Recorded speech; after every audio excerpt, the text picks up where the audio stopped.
Good afternoon. So Saturday night we had the last crescendo, which was headlined by the eagerly awaited rematch between Dmitry Bivol and Artur Beterbiev. Amongst others, it was kind of a joint headline with what was supposed to be Daniel Dubois versus Joseph Parker. Daniel Dubois was sick, we believe, with a flu or shits or whatever. So that didn't go ahead, and we had a stand-in in the shape of, Martin Bakole. And then we had the rest of the card. We had Callum Smith versus Joshua Buatsi and all the other stuff on the extravaganza. But let's start right at the top with Beterbiev versus Bivol. I know Joe Stunner talked about this. Joe Stunner had a comment, I think, on one of his videos saying that someone had said, like, oh, what a shit card, what a shit show, all that sort of shit. If you didn't appreciate what you were seeing on Saturday night with those two especially, and other stuff on the card, I can't help you. I honestly can't help you. When you look at Beterbiev versus Bivol 2, you could write an entire book. You could write an entire case study just on the subtle technical genius that both of these two show and employ. I can't really throw enough superlatives about how this is the very elite of the elite and the elite of the elite. And just be glad that you were here to witness it and see it. You know, you lived in the time that these guys were operating, because we'll talk about Callum Smith and Joshua Buatsi that were down the card, and what a great fight that was. And Callum Smith was great, Joshua Buatsi was great, played his part. But make no mistake, there are light years between the levels of the likes of your Callum Smith, Joshua Buatsis, and your Bivols and Beterbievs. When we talk about elite fighters, and there are other things that need to be elite that go along with elite fighters, and they need to have elite corners, elite camps that can come up with elite strategies and elite game plans, work on those in these elite camps, and then bring them into the fights. Because this really is, there was two marked technical changes that both of these guys made in terms of their approach and their game plan that, to me, had a massive bearing on how this fight played out. I picked Bivol by points. I believe he had more room to change things. He had more variety and more tools, and he could employ them differently and for longer periods, and that would ultimately lead him to victory in this. But one of the changes that Bivol made, which actually worked against him, and it worked against him because of one of the changes that Beterbiev made. And this was, for me, really, really fucking interesting, because from the start, Bivol came out faster to work at a higher pace and do what he did the first time, but do more of it, and do it more frequently, i.e. he was doing things at a higher pace. Now, this actually didn't work for him, and it didn't work for him. And one of the major reasons for me why it didn't work in the early parts of the first 6 rounds for me is because he upped his pace, and because he tried to up what he did in the first fight. And in the first fight, when they punched together and exchanged, Bivol would win those exchanges for me almost every time. And a lot of the reason for that was, in the first fight, for me, Beterbiev fell quite quickly into a habit of chasing Bivol rather than cutting Bivol down with his footwork. And when they'd have the exchanges and Bivol would spin away and pivot away and move and get on his bike again, Beterbiev fell into the trap of following him rather than cutting the ring off more effectively. And so every time Bivol won an exchange, he would pivot away, spin away, get on his bike, buy himself some time, refuel a little bit, get his energy levels back up, then get back behind the Japanese movement, and then wait for his next opportunity to exchange and punch with Beterbiev. Now, when he did this more in the early part of the fight, Beterbiev, for me, there was an obvious change in the fact that this time he wasn't going to chase Bivol. He was going to cut him off quickly. And what is the absolutely fucking sublime strategy was, when they exchanged this time, Beterbiev, instead of Bivol getting the last answer in the exchange, pivoting away, spinning away, and getting away, what Beterbiev did was as soon as Bivol went to pivot away and spin away and get on his bike, Beterbiev would instantly step across and throw his own jab followed by a right hand. So now Beterbiev was having the last in the exchanges. And what was allowing him to do that was the fact that he now wasn't, as Bivol spun away and got on his bike, Beterbiev wasn't now just standing, turning, and then chasing Bivol. He was now stepping across, and as Bivol spun away, he would step across, throw the jab, and finish the exchange and have the last the last answer in the exchange. And because Bivol was upping the times and the volume and the frequency in which he did these, it gave Beterbiev more time to employ that tactic of now not waiting for Bivol to turn away and spin away and now I follow and chase. He was now, when Bivol finished the exchange, he was now going to step straight across and land my jab, not giving Bivol the out that he had previously. And this for me led to Bivol's change in which the frequency, which he believed would be the answer, was actually leading him to lose the early part of the fight, because Beterbiev had planned ahead for this, had an elite strategy, an elite game plan, and when Bivol did this, he had an answer for it. His answer was, I'm not gonna, as you pivot away, I'm not gonna stop, turn, and carry on to chase. I'm now gonna step across, throw my own shot as you pivot away, and then follow that with a right or whatever, and I will win those exchanges. So Bivol's sort of eagerness to employ his changed game plan led to Beterbiev having more success in the first half of the fight. And there was a time from probably 2 or 3 to sort of 6 where Beterbiev was kind of punching Bivol around the ring a bit, and Bivol was marked. He was hurt to the body. He was hurt a couple of times. He's a consummate professional, hides it fantastically well, but make no mistake, he was not having a comfortable time in the first 6 rounds of that fight. Beterbiev really was starting to look like a bully and bully him around the ring. And then Bivol, in the sort of the second half, then employed for me which was, again, the major difference in this fight that led to this fight being a fight of 2 halves, was the fact that Beterbiev had worked on a plan to answer Bivol's escapes in the exchanges. And then Bivol had then changed the second half of the fight by, he changed something major. In the first fight, even in the exchanges, Bivol was punching very much to score points, win an exchange with volume and scoring punches. In the second half of the fight, Bivol stopped throwing his combinations and stopped throwing his punches to just score and to win an exchange. He was now digging his toes in and throwing his punches with intent. And the intent was to actually do damage. And there was one occasion where Beterbiev was actually stunned by a shot. And this was such a difference because as Beterbiev had sort of expelled so much in the first half, now in the second half, where Bivol was now digging his toes in and throwing his shots with real intent, and he knows he's not the puncher that Beterbiev is, but he can still dig a bit. And the difference between just throwing the punches in sweat combinations just to score shots and to win points and to sort of win rounds, he was now throwing punches with intent, and he was throwing them to hurt Beterbiev. And this was a major difference from the first fight. He never really threw the punches with the intent of doing damage on Beterbiev. He was throwing punches with the intention to win exchanges on volume and win rounds and score points that way. In the second half of this fight, he now went to, I am now going to set my feet and now I'm going to throw my punches with intent. And this had a massive difference. A massive difference as Beterbiev sort of started to tire. And I say started to tire, almost unfair. I heard a lot of people say after this that Beterbiev was noticeably not as good as last time, not as fit as last time. He looked like a little bit older than he did last time. I totally disagree.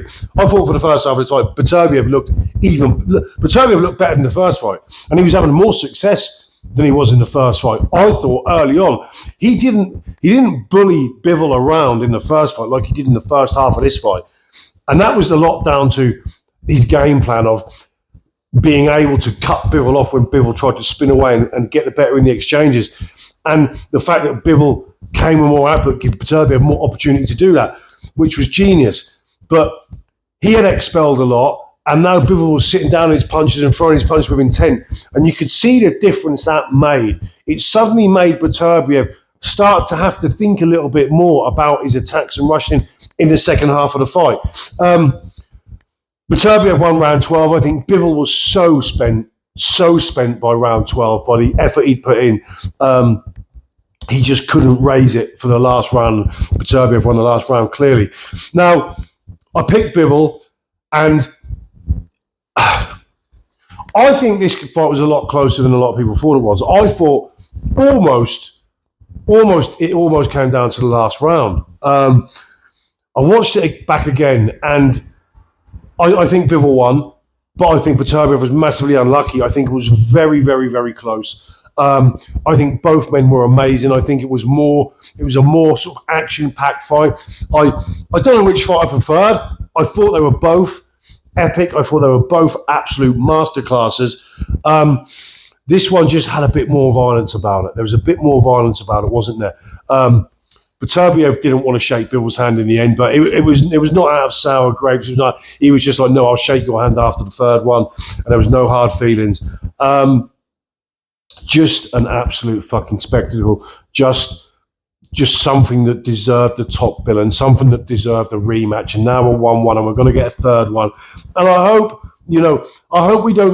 Bivol doesn't drag it too long to try and age Beterbiev out. I hope it's done. They need a good rest, but let's see 6 to 8 months before we get the next one, because these guys need a good layoff and a good rest so we can get the best of them again next time around. But just the subtle nuance in the way that they sort of throw shots. Beterbiev sometimes throw a straight right hand, then he'll throw sort of an up jab, sort of a corkscrew, an up right hand. He'll bring it up like a corkscrew type shot.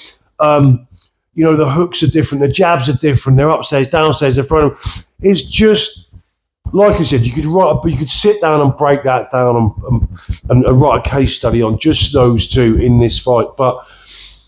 As I said, the two major changes for me which dictated the course of this fight was, first off, Bivol deciding to come out and do a lot earlier with a lot more volume. And in turn, that kind of worked against him because Beterbiev had worked out a brilliant piece of footwork and a way to win and answer the exchanges where Bivol was getting away with it last time. And Beterbiev was electing to follow and chase a little bit more. Now he's using his footwork a lot more cleverly. And when Bivol spun away, he would step across and throw his own shots as Bivol was trying to get on the bike. Absolutely fucking genius.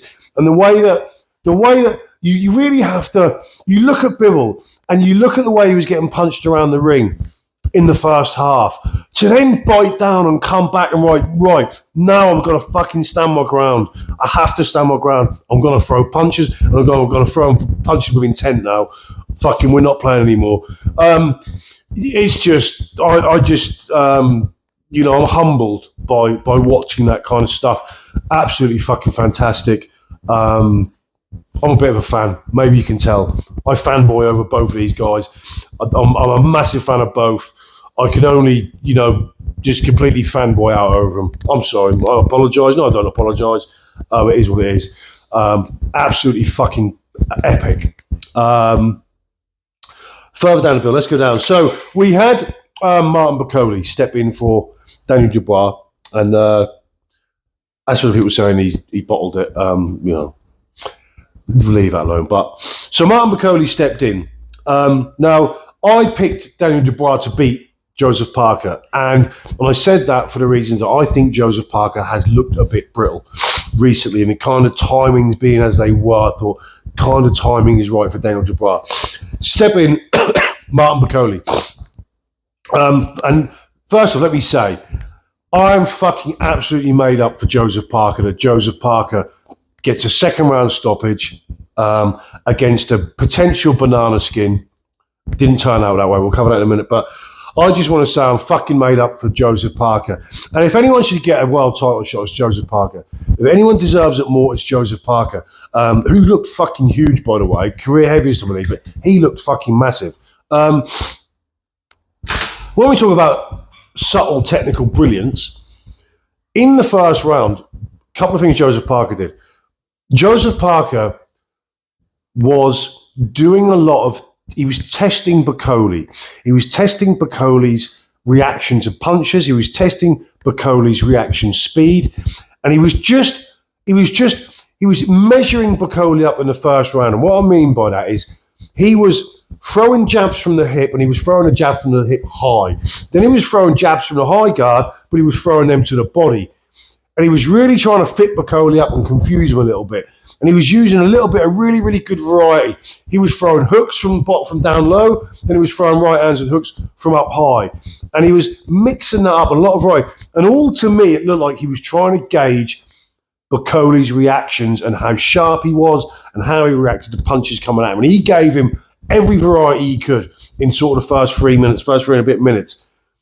And come the second round, Bakole actually did show the really good hands that he has. And he has got some really good hands. He's got a really good, I mean, they're kind of arm punches because he's so big that he just can't move that fucking massive torso to throw them punches as he should. So they do seem like arm punches, but nonetheless, you could see. Now, Joseph Parker did get tagged, and he was getting tagged in the second round, and Joseph Parker said afterwards, he hits very hard. He hits very hard. Even though they look like arm punches, he hits very hard. And Joseph Parker did get caught. And this is kind of what I mean. Joseph Parker is, and listen, he keeps knocking them down and he keeps winning. So no one is enjoying that more than me. I'm a fucking huge Joseph Parker fan. I just do think there's a timing to this. But I want Joseph to get a world title shot. He deserves it. And I want him to get a world title shot while he's still got enough left to make the most of it. But Bakole was landing, and Bakole did land with some cute uppercuts. He landed with some hooks. He landed with all sorts of stuff. One of the big things that Bakole did do, which was kind of suicidal, when Parker threw the straight shots at him, Bakole would just lean forward and look at the floor. And the shot that he got dropped, which kind of skimmed over the top of the head. Now, a lot of people were like, oh, there weren't a lot that skimmed over his head. Listen, your skull up there is thinner than it is at the front, you know. It's a shot, especially when you see a shot coming at you, you look at the floor, you bend over, so you haven't even seen it essentially. And when you get up there, it's a discombobulating kind of, leaves you in a fucking mess that if you get your head spun because you get banged on the chin, it's either lights out or, depending on who you are, or you can recover pretty quickly.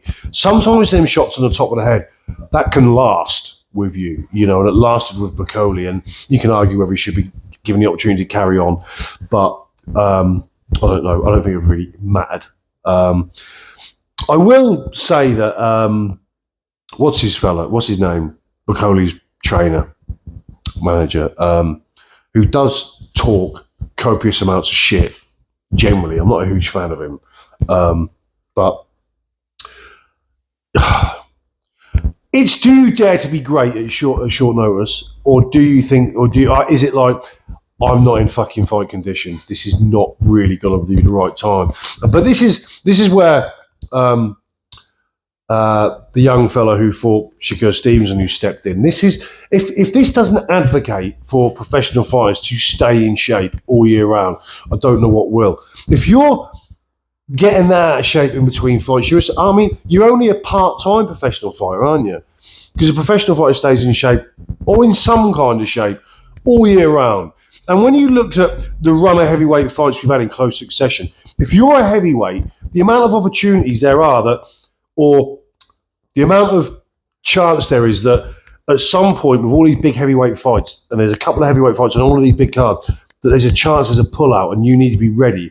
While you're blowing up to that sort of, it's just, you know, just not that professional for me. But nonetheless, you know, Bakole showed there's talent there, but for me, you're now you were avoided because you were the danger man. Now you're just going to be avoided because it's Martin Bakole, aren't you? You're not anything special now, you know.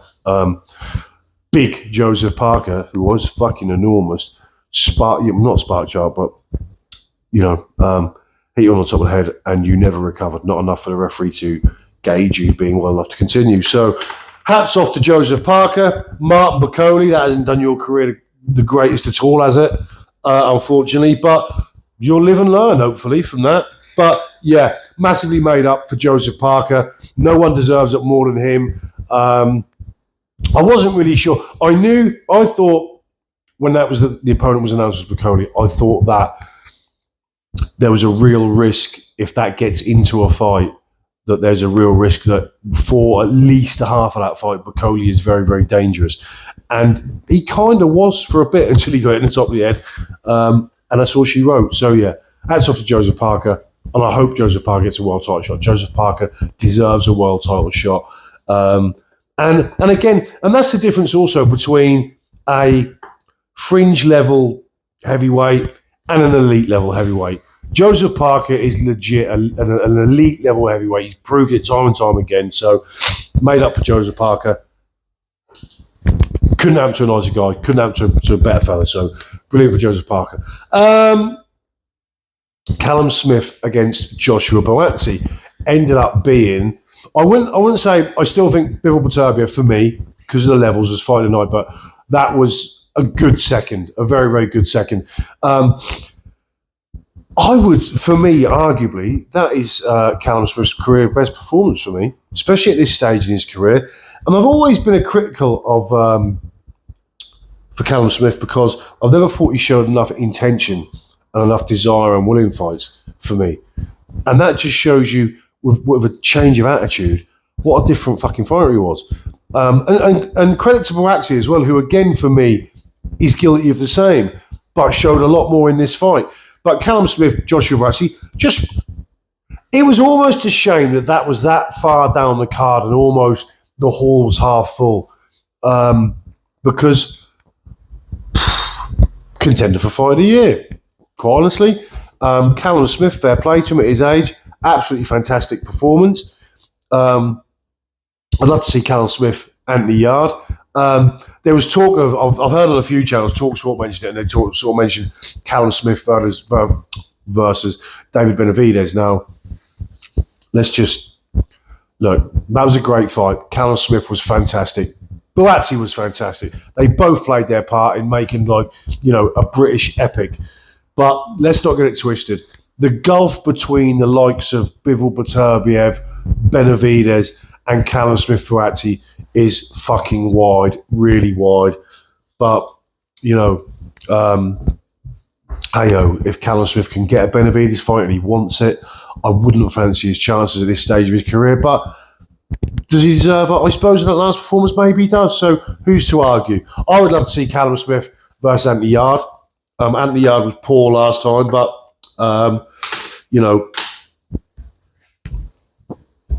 can't argue his performance this time. So, Anthony Yard, I think, is better. I think Anthony Yard is one of those fighters that fights to the level of his opponent a lot of the time. So give him a better opponent, you'll see a better Anthony Yard. And then we had Ajit Kabayel against Zhilei Zhang. Now, I made a video a long time ago, and it was a joint video on Zhilei Zhang and what's his name? The Croatian who Daniel Dubois beat. You know the guy I'm talking about. And I made a video saying how when everyone thought they were elite level and bogey men and avoided men, I thought they were overrated. And I said Zhilei Zhang was overrated. He was limited. He was lazy. He wasn't fit. And he punched very hard. He's a one-trick pony. Other than that, I don't see it. And we've now seen confirmed with Zhilei Zhang on a couple of occasions. And we've seen here by Ajit Kabayel that he's lazy, he's out of shape, he's fat, he's one-dimensional, but he can punch hard, and that's it. As we saw by the fact that Ajit Kabayel was on the floor, but he's got some chin because he got up. Not many people get up from Zhilei Zhang. But where are we putting Ajit Kabayel? I mean, if we're going to talk about people who deserve world title shots, now, if you look at Ajit Kabayel, who now, I don't think many people would argue that he is probably the best body puncher in the heavyweight division.